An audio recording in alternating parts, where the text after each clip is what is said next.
Right, the first thing we're going to do here is we're going to uh, size the image on the screen. We're going to bring up our layers,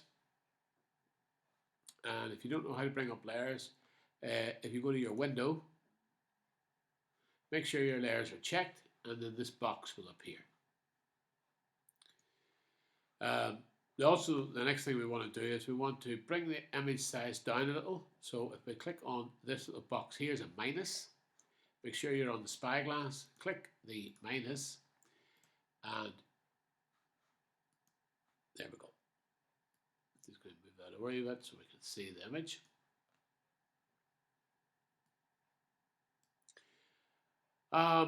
The next thing we're going to do is we're going to do a bit of cleaning up before we start to put the replacement sky in, because we've got some bits and pieces up top, down to bottom.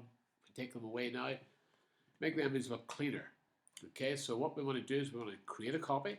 So if you click and drag the background to the plus, it will create a background, a copy background. We want to take the lock off the background,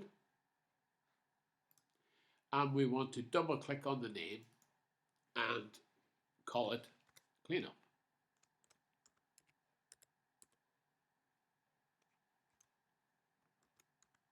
So it's called cleanup.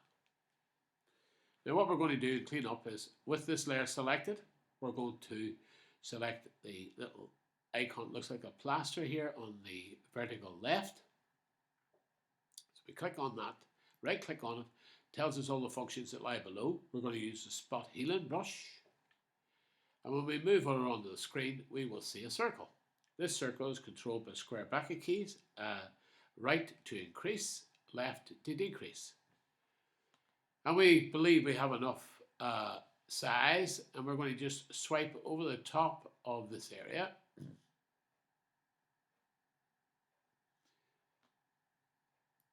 And swipe over the top of this area here.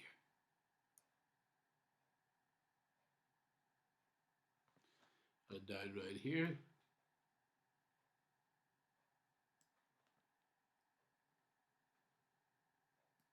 Along the bottom, and this little bit in the side. Okay, if we can switch off our cleanup, we get that they appear, switch it back on again. What we want to do now is we want to flatten this image, so we go to layer, and we're going to flatten.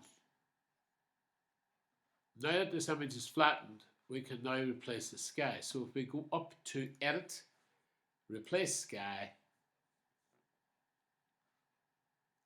the replace sky dialog box will appear. We're using the sky as chosen. It's now proceeding to replace that sky for us.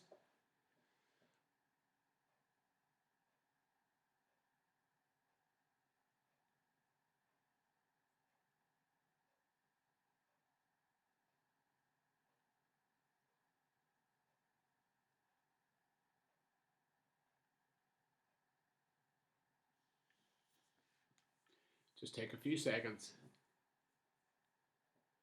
After all, it's doing all of the work that would have took us hours or maybe days to do. Looks a little dark, so what we're going to do is, using these sliders, we're going to increase the brightness by 30%.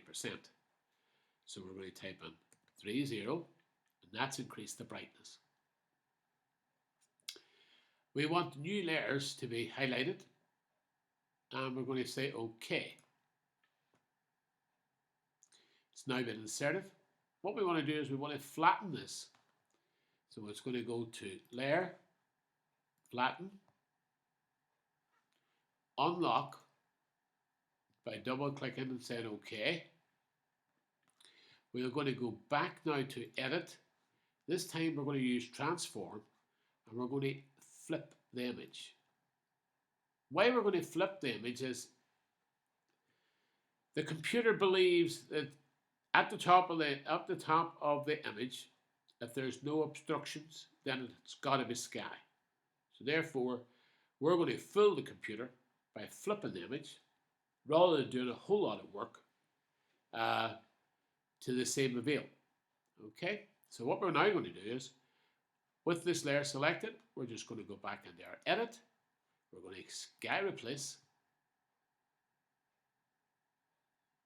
Wait a few seconds, it's going to replace the same sky in there.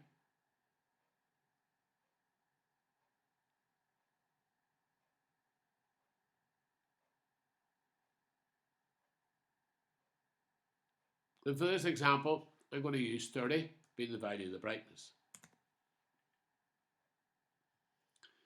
When I move into the image, you'll see little crosshairs. And this allows us to toggle what lies beneath. This is a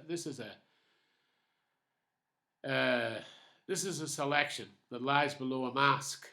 Okay, so effectively now we can move that mask. So if we click and drag, we can move out the clouds, and we're happy enough to do that. It's a reflection out. I'm happy enough at that point. Let it go and say OK. At this particular point in time, we want to flatten the image again, make it permanent. So we go back to layer, go down, flatten the image.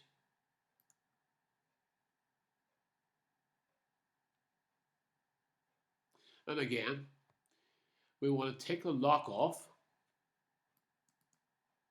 by double clicking on the lock. And what we want to do, we want to flip the image back up its right way again. So we go back to edit, and this time transform. We want to do a vertical flip, and we now have replaced the sky and replaced the reflection.